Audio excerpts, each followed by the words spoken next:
संगम film की अद्भुत सफलता ने राजपूत के गहन में आत्मविश्वास भर दिया और उन्होंने एक साथ 4 फिल्मों के निर्माण की घोषणा की। मेरा नाम जोकर, अजंता, मैं और मेरा दोस्त और सत्यम सुंदरम। पर जब 1965 में राजपूत ने मेरा नाम जोकर का निर्माण आरंभ किया, तब संभवतः उन्होंने भी ये कल्पना की होगी कि इस फिल्म का एक ही भाग बनने में 6 वर्ष का समय लग जाएगा। लिहाजा अजंता और मेरा दोस्त बन ही नहीं पाई। इन 6 वर्षों के अंतराल में राजपूत द्वारा अभिनीत कई फिल्में प्रदर्शित हुई, जिनमें सन 1966 में प्रदर्शित कवि शैलेंद्र की तीसरी कसम भी शामिल है। ये वो फिल्म है जिसमें राजपूत ने अपने जीवन की सर्वोत्कृष्ट भूमिका अदा की। यही नहीं, तीसरी कसम वो फिल्म है जिसने हिंदी साहित्य की एक अत्यंत मार्मिक कृति को सैलुलॉइड पर पूरी सार्थकता से उतारा। तीसरी कसम फिल्म नहीं, सैलुलॉइड पर लिखी कविता थी। तीसरी कलम लेखक फणीश्वरनाथ रेणु के मशहूर उपन्यास मारे के गुलफाम पर बनी है। कहानी का रेशा रेशा, उनकी छोटी से छोटी बारीकियां फिल्म में पूरी तरह उतर आई। इसमें शैलेंद्र की संवेदनशीलता पूरी शिद्दत के साथ मौजूद है। उन्होंने ऐसी फिल्म बनाई थी जिसे सच्चा कवि हृदय ही बना सकता है। शैलेंद्र ने राजपूत की भावनाओं को शब्द दिए हैं। राजपूत ने अपने नए सहयोगी की तीसरी कसम में तन्मयता के साथ बगैर किसी पारिश्रमिक की अपेक्षा किए काम किया। राजपूत ने शंकर जयकिशन के साथ 18 फिल्में की, नरगिस के साथ 16 फिल्में की। कुछ ऐसा ही रिश्ता उनका शैलेंद्र के साथ रहा है। शैलेंद्र ने अपनी महत्वाकांक्षी फिल्म तीसरी कसम बनाई तो नायक की भूमिका के लिए राजपूत ने अनुरोध किया। हालांकि उस समय राजपूत की उम्र अधिक हो गई थी, मगर उन्होंने दोस्ती निभाई। शैलेंद्र राजपूत के पास तीसरी कसम की कहानी सुनाने पहुंचे तो कहानी सुनकर उन्होंने बड़े उत्साहपूर्वक काम करना स्वीकार कर लिया, पर तुरंत गंभीरतापूर्वक बोले, मेरा पारिश्रमिक एडवांस देना होगा। शैलेंद्र को ऐसी उम्मीद नहीं थी राजपूत जिंदगी भर की दोस्ती का ये बदला देंगे। शैलेंद्र का मुरझाया हुआ चेहरा देखकर राजपूत ने मुस्कुराते हुए कहा, निकालो 1 रुपया, मेरा पारिश्रमिक पूरा एडवांस। और इस तरह राजपूत जी ने सिर्फ 1 रुपए के अमाउंट पर तीसरी कसम फिल्म साइन कर ली। एक सीधे साधे प्रौढ़ प्रेमी हीरामन के रुपए में उन्होंने फिल्म को यादगार बना दिया। शैलेंद्र के सादगी भरे शब्दों ने राजपूत के सीधे साधे व्यक्तित्व के साथ मिलकर दर्शकों पर अमिट छाप छोड़ी। हालांकि वहीदा रहमान शूटिंग के बीच में ही पूरे पैसे ना मिलने से नाराज हो गई थी। वो राजपूत के कहने पर ही शूटिंग पर दोबारा लौट कर आई थी। शैलेंद्र ने राजपूत जैसे स्टार को हीरामन बना दिया। हीरामन पर राजपूत हावी नहीं हो सका। फिल्म समीक्षक राजा कपूर को आंखों से बात करने वाला कलाकार मानते हैं। ऐसा लगता है राजपूत हीरामन की आत्मा में उतर गए। वो खालिस देहाती जुबान बोलता है, किसी पक्के देहाती की तरह। वो हीराबाई की एक एक अदा पर रिश्ता है। उनके उकड़ बैठने का ढंग, बातें करने का ढंग, निराश होने का ढंग, सब में हीरामन ही दिखता है। राजपूत का व्यक्तित्व कहीं भी नजर नहीं आता। तीसरी कसम वो फिल्म है जिसमें राजपूत अभिनय नहीं करता, वो हीरामन के साथ एकाकार हो गया है। खालिस दिहाड़ी गाड़ीवान जो सिर्फ दिल की जुबान समझता है, दिमाग की नहीं। छीट की सस्ती साड़ी में लिपटी हीराबाई ने भी वहीदा रहमान की प्रसिद्ध ऊंचाइयों को बहुत पीछे छोड़ दिया। हालांकि अपने आग के बैनर की पहली रंगीन फिल्म राजपूत संगम 1964 2 साल पहले बना चुके थे, लेकिन निर्माता शैलेंद्र और निर्देशक बासु भट्टाचार्य इस फिल्म में ब्लैक एंड व्हाइट में ही बनाना चाहते थे। वे एक पारंपरिक पुराने युग महसूस कराने के लिए ऐसा करना चाहते थे। सुभद्र मिश्रा का छायाकान ब्लैक एंड व्हाइट 20वीं सदी के ग्रामीण भारत को एक अद्वितीय छवि प्रदान करता है। लोक कथाओं, मधुर लोकगीतों और कविंदियों से भरे अंश फिल्म के आधे से अधिक भाग में है। प्रसिद्ध साहित्यकार फणीश्वरनाथ रेणु की चर्चित कहानी मारे गए गुलफाम पर बनी फिल्म तीसरी कसम के रिलीज हुए 58 वर्ष होने को हैं। फिल्म की पृष्ठभूमि को देखते हुए प्रारंभ में फिल्म की शूटिंग की योजना बिहार और नेपाल के ग्रामीण इलाकों को ध्यान में रखकर बनाई गई थी, लेकिन कई कारणों से वास्तविक फिल्म इगतपुरी महाराष्ट्र में शूट की गई। भोपाल के पास एक शहर बीना, सागर डिस्ट्रिक्ट मध्य प्रदेश, पवई झील और मुंबई के मोहन स्टूडियो में कुछ दृश्य फिल्माए गए थे। इस फिल्म की कास्टिंग की शूटिंग रेणु जी के गांव ओराही में हुई थी। यह गांव अरिया जिले में है। फिल्म की कई यादें पूर्णिया जिले से भी जुड़ी हुई हैं, जैसे गुलाब बाग मेला केदी, ग्रेट भारत नौटंकी कंपनी, गढ़बरेली रेलवे स्टेशन। ये गांव बिहार के अररिया लोकसभा क्षेत्र में पड़ता है। पहले ये पूर्णिया जिले का हिस्सा था। रेणु जी जन्मस्थली होने के कारण ये गांव पूरे अररिया का सबसे प्रसिद्ध गांव है। समाजवादी विचारों वाले रेणु ने 1972 में इस संसदीय सीट की फॉरबिसगंज विधानसभा सीट से निर्दलीय प्रत्याशी के रूप में कांग्रेस के अपने करीबी मित्र सरजू मिश्रा के खिलाफ चुनाव लड़ा था, लेकिन सफलता नहीं मिली। वो हार गए थे। फिल्म तीसरी कसम के सेट पर जब उन्होंने 3 दिन बिताए थे, लेख में फणीश्वरनाथ नेहरू ने लिखा था कि वे मुंबई में कमाल स्टूडियो को देखकर दंग रह गए थे। जब वे फिल्म तीसरी कसम की शूटिंग देखने मुंबई गए तो हूबहू गुलाब बाग मेले की दी ग्रेट भारत नौटंकी कंपनी, गांव का माहौल आदि देखकर दंग रह गए। रेणु ने गुलाब बाग मेले में नौटंकी देखी थी, यहाँ से इसकी स्टिल फोटोग्राफी करवाई गई थी। कमाल स्टूडियो में हूबहू सेट देखकर वो अचंभित थे। कुछ समय के लिए उन्हें लगा कि वे अपने पूर्णिया जिले में ही हैं। फिल्म की कहानी ये है कि हीरामन राजपुर एक सुंदर गांव में अपनी भाभी दुलारी के साथ रहता है। हीरामन एक कुशल बैलगाड़ी चालक है जो अपने जीवन में घटी 3 घटनाओं और उससे उत्पन्न कठिन परिस्थितियों के आधार पर 3 प्रतिज्ञा करता है। किसी अन्य के अवैध सामान की तस्करी करते हुए और पुलिस से बड़ी मुश्किल से बचने के बाद हीरामन शपथ लेता है कि वो कभी भी अपनी बैलगाड़ी में किसी का भी गैरकानूनी सामान नहीं ले जाएगा। इसके बाद एक लकड़ी के व्यापारी के लिए बांस ले जाते समय हीरामन की गाड़ी की टक्कर एक अन्य गाड़ी से हो जाती है, जिसमें अन्य गाड़ी में सवार लोगों को बहुत चोट आती है और हीरामन की जमकर पिटाई भी होती है। इस घटना के बाद हीरामन अपनी बैलगाड़ी में कभी भी बांस नहीं ले जाने की दूसरी शर्त लेता है। फिल्म की शुरुआत एक ऐसे दृश्य के साथ होती है जिसमें हीरामन अपनी बैलगाड़ी को हक रहा है और बहुत खुश है। उसकी गाड़ी में नौटंकी कंपनी में काम करने वाली हीराबाई मतलब हीरा रहमान बैठी है। हीरामन को एक यात्री के रूप में नौटंकी नर्तकी हीराबाई को 40 मील दूर तक एक अन्य गांव के मेले में लेकर जाना है। इस बीच उसे अपने पुराने दिन याद आते हैं और हीरामन कहानियां सुनाते, कई लोकगीत और महुआ की केवंदी लोक कथा सुनाते हुए नौटंकी कंपनी के आयोजन स्थल तक हीराबाई को सुरक्षित पहुंचा देता है। गांव के मेले में पहुंचने के बाद हीराबाई अपनी नौटंकी कंपनी में शामिल हो जाती है और हीरामन को एक रात अपनी नौटंकी देखने के लिए मुफ्त पास की व्यवस्था कर देती है। जैसे ही हीरामन नौटंकी में हीराबाई को नाचते देखता है, वो परेशान हो जाता है क्योंकि अन्य लोग हीराबाई को वेश्या के रूप में देखते हैं। धनी जमींदार विक्रम सिंह, जिसका किरदार इफ्तिकार साहब ने निभाया था, अपने पैसे और महंगे तोहफों के जरिए हीराबाई को लुभाने का कोई मौका नहीं छोड़ते। ये सब देख हीरामन हीराबाई को इस गंदे समाज से बचाने की कोशिश करता है और मन ही मन उसे अपनी जिम्मेदारी समझने लगता है।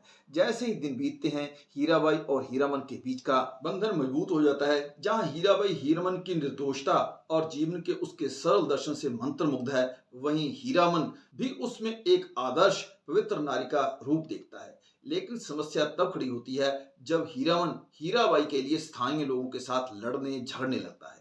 हीराबाई उससे समझाने की कोशिश करती है कि वो इस नौटंकी कंपनी की नाचने वाली बाई है। नौटंकी में नाच दिखाना उसके जीवन की मजबूरी है, उसकी जीविका का साधन है और यही उसके जीवन की कठोर वास्तविकता है। हीरामन हीराबाई से अपने इस गंदे पेशे को छोड़ने और सम्मानजनक जीवन जीने के लिए कहता है। हीराबाई जहाँ चतुर, ज्ञानी और घाट घाट घूमी हुई औरत है, वहीं हीरामन हर स्तर पर बिल्कुल अनाड़ी आदमी है। हीराबाई अपने इस खानदानी पेशे को छोड़ने से साफ इनकार कर देती है।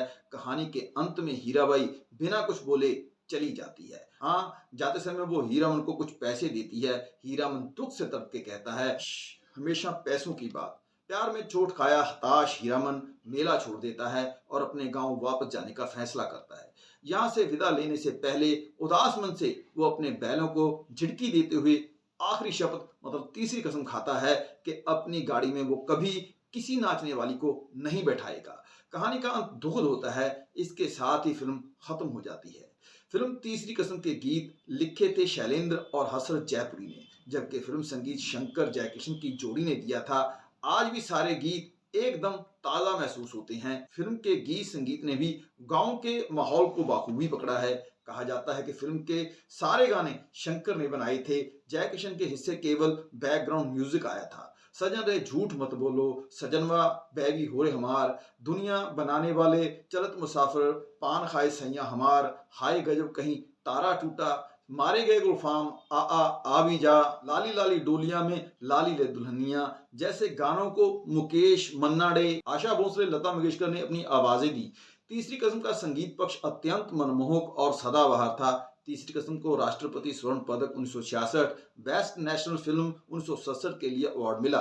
बंगाल फिल्म जर्नलिस्ट एसोसिएशन द्वारा सर्वश्रेष्ठ फिल्म और कई अन्य पुरस्कारों द्वारा सम्मानित किया गया। मास्को फिल्म फेस्टिवल 1967 में भी यह फिल्म नामांकित और पुरस्कृत हुई। इसकी कलात्मक की लंबी चौड़ी तारीफ हुई, पर जब यह फिल्म रिलीज हुई थी तो बॉक्स ऑफिस पर असफल रही थी।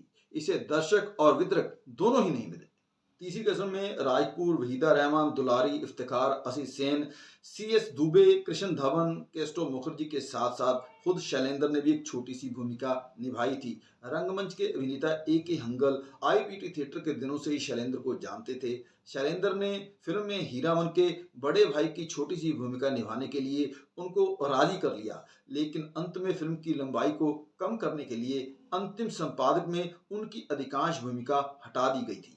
फिल्म आलोचक आज भी महसूस करते हैं कि राज कपूर ने जागते रहो 1956 के बाद अपने करियर के सबसे संवेदनशील भूमिका तीसरी कसम में निभाई थी। संगीत शंकर जयकिशन का था, जिसकी लोकप्रियता उन दिनों साथ में आसमान पर थी और इसके गीत भी फिल्म के प्रदर्शन के पूर्व ही बेहद लोकप्रिय हो चुके थे। लेकिन तीसरी कसम शैलेंद्र का काल साबित हुई। राज कपूर शैलेंद्र की इस याराना मस्ती से परिचित तो थे, लेकिन एक निर्माता के रूप में बड़े व्यावसायिक सूझबूझ वाले थे। शैलेंद्र फिल्म निर्माता बनने के लिए सर्वथा अयोग्य थे। राज कपूर ने एक अच्छे और सच्चे मित्र की हैसियत से शैलेंद्र को फिल्म की असफलता के खतरों से आगाह भी किया। राज कपूर ने शैलेंद्र से ये फिल्म ना बनाने की बात कही। फिर जब उन्होंने देखा कि वो इस फिल्म को लेकर बहुत उत्सुक हैं, तो फिर राज साहब ने उनकी मदद की।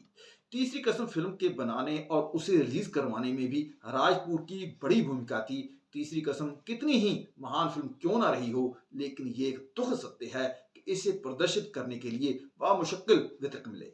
इस फिल्म को खरीदने वाला कोई नहीं था, इसीलिए बामुश्किल जब तीसरी कसम रिलीज हुई तो इसका कोई प्रचार नहीं हुआ। फिल्म कब आई कब चली गई मालूम ही नहीं पड़ा। दरअसल इस फिल्म की संवेदना किसी 2 से 4 बनाने का गणित जानने वाले की समझ से परे थी। उसमें रची बसी करुणा तराजू पर तोले जा सकने वाली चीज नहीं थी। अव्वल दर्जे की सृजनकारी शैलेंद्र को बाजार के चोचले नहीं आते थे। अनाड़ी फिल्म के लिए लिखा गया उनका ही गीत सब कुछ सीखा हमने ना सीखी होशियारी उनके जीवन पर भी सटीक बैठता है। तीसरी कसम बनाने के दौरान ही वो ऐसे भंवर में फंसे कि खुद को निकाल ही नहीं पाए। प्रोडक्शन में आने को लेकर शैलेंद्र को राज कपूर ने काफी समझाया था कि बाजार अपनी शर्तों पर मजबूर कर देता है, जिसे शैलेंद्र नहीं कर सकते थे। शैलेंद्र इस साहित्यिक कृति में बहुत छेड़छाड़ नहीं करना चाहते थे। बाजार की जरूरतें दूसरी थी, इस बात को राज कपूर समझ रहे थे। हालांकि शैलेंद्र फिल्म इंडस्ट्री में काफी अरसे से थे, फिर भी उन्हें यश या धन की लालसा नहीं थी। वो तो अपनी कृति से आत्म सुख प्राप्त करना चाहते थे। वो मूल रूप के साथ 100% न्याय करने में विश्वास रखते थे। वो अपने अंदर के कलाकार का गला घोंटकर काम नहीं करना चाहते थे। इसीलिए राजपुर के आग्रह करने के बावजूद भी उन्होंने ये फिल्म बनाई। व्यवसायिक दृष्टि से शैलेंद्र अच्छे निर्माता नहीं थे, मूल रूप से वे एक कवि थे। फिल्में बनाते समय भी उनका कवि हृदय ही मुखर होता था, इसीलिए वे भाव प्रधान फिल्म बना सकते थे। फिल्म बनी तो बहुत क्लासिक, पर वो वैसा व्यवसाय नहीं कर सकी जैसी कि शैलेंद्र उम्मीद कर रहे थे। इस फिल्म की अनपेक्षित असफलता ही शैलेंद्र की मृत्यु की वजह बनी। शैलेंद्र ने इस फिल्म के निर्माण की कीमत अपनी जान देकर चुकाई। कर्ज लेकर बन रही यह फिल्म लंबे समय तक निर्माणाधीन रही और सूद का बोझ दिनों दिन बढ़ता रहा। कुछ जो ये भी कहते हैं कि शैलेंद्र अपने दोस्तों और रिश्तेदारों के व्यवहार से भी टूट गए थे। उनके अभिन्न मित्र राज कपूर ने फिल्म में काम तो किया, लेकिन उनका सारा ध्यान अपनी होम प्रोडक्शन की फिल्म संगम पर था।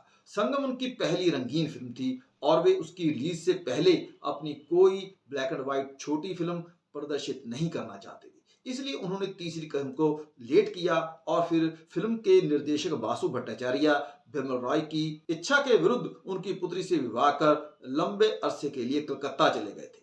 विभिन्न कारणों से तीसरी कसम रुकी पड़ी रही, लेकिन असफल होने के बाद भी तीसरी कसम भारत की 100 कलात्मक फिल्मों की श्रेणी में आती है।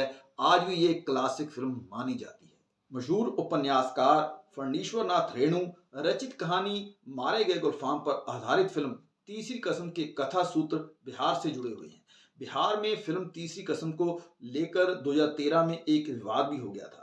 बिहार सरकार ने अपने प्रचार कार्यक्रम में के सिलसिले के अंतर्गत 60 के दशक की फिल्म तीसरी कसम का प्रदर्शन किया था। राज्य सरकार द्वारा ग्राम पंचायतों में इस फिल्म को दिखाया जा रहा था। तीसरी कसम के प्रोड्यूसर और गीतकार शैलेंद्र के छोटे पुत्र दिनेश शंकर शैलेंद्र ने इस पर कड़ी आपत्ति जताई। उनका कहना है कि संबंधित फिल्म निर्माता से अनुमति लिए बिना राज्य सरकार द्वारा ग्राम पंचायतों में इस फिल्म को दिखाया जा रहा है, जो कॉपीराइट एक्ट के खिलाफ है। उनके पिता स्वर्गीय शैलेंद्र बिहार के ही भोजपुर इलाके के मूल निवासी हैं, इसलिए उस माटी से जुड़े व्यक्ति के साथ अन्याय दुखद है और राज्य सरकार को चाहिए कि संबंधित फिल्म प्रदर्शन के लिए 15 करोड़ का हर्जाना उन्हें दे। जबकि बिहार सरकार का कहना था न्याय या मुआवजे का सवाल इसलिए नहीं उठता क्योंकि लगभग 40 वर्षों से राज्य का जनसंपर्क विभाग कुछ अन्य फिल्मों के साथ साथ इस फिल्म को भी गांव-गांव में दिखाता आ रहा है। उसने 1979 में इस फिल्म की 16 प्रिंट खरीद कर उसे दिखाने का अधिकार हासिल कर लिया था। इन्हें दिखाने का अधिकार राज्य सरकार को प्राप्त है, लेकिन फिल्म के प्रोड्यूसर की तरफ से संबंधित आपत्ति पत्र मिलने के बाद कुछ दिनों के लिए बिहार सरकार द्वारा इसका प्रदर्शन रोक दिया गया था। हीरामन और हीराबाई की इस प्रेम कथा ने प्रेम का एक अद्भुत महाकाव्यात्मक पर दुखांत कसक से भरा आख्यान सा रचा, जो आज भी पाठकों और दर्शकों को लुभाता है। इस सहज और बिल्कुल अलग तरह से फिल्माई गई इस फिल्म को आज भी देखकर उस वक्त के ग्रामीण परिवेश और लोगों के जीवन शैली का पता चलता है। निस्संदेह तीसरी कसम अपने दोनों माध्यमों से ऊंचे दर्जे का सृजन है। इसमें साहित्य और सिनेमा दोनों में निकटता आई है। आजादी के बाद भारत के ग्रामीण समाज को समझने के लिए तीसरी कसम मील का पत्थर साबित हुई। तीसरी कसम यदि एकमात्र नहीं तो चंद उन फिल्मों में से एक है जिन्होंने साहित्य रचना के साथ साथ 100% न्याय किया हो। आज जबकि भारतीय फिल्म जगत में अच्छी साहित्यिक कृतियों का नाता लगभग टूट चुका है, फिल्म उद्योग की जटिलताएं इतनी बढ़ चुकी हैं कि कोई निर्माता 50 करोड़ खर्च करके किसी साहित्यिक रचना पर फिल्म बनाने का खतरा चाहकर भी मोल नहीं ले सकते। ऐसे में तीसरी कसम जैसी 60 के दशक में बनी फिल्म का याद आना स्वाभाविक है। शिक्षा निर्देशालय ने तीसरी कसम के शिल्पकार शैलेंद्र नामक एक अध्याय को अभी हाल में ही सीबीएसई के कक्षा 10 के हिंदी पाठ्यक्रम में शामिल कर एक तरह से शैलेंद्र को सम्मान दिया है। दिवंगत पूर्व प्रधानमंत्री श्री अटल बिहारी वाजपेयी फिल्म तीसरी कसम की सादगी से बड़े प्रभावित थे। यह उनकी पसंदीदा फिल्म थी। सभी सिने दर्शकों को भी यह फिल्म एक बार जरूर देखनी चाहिए।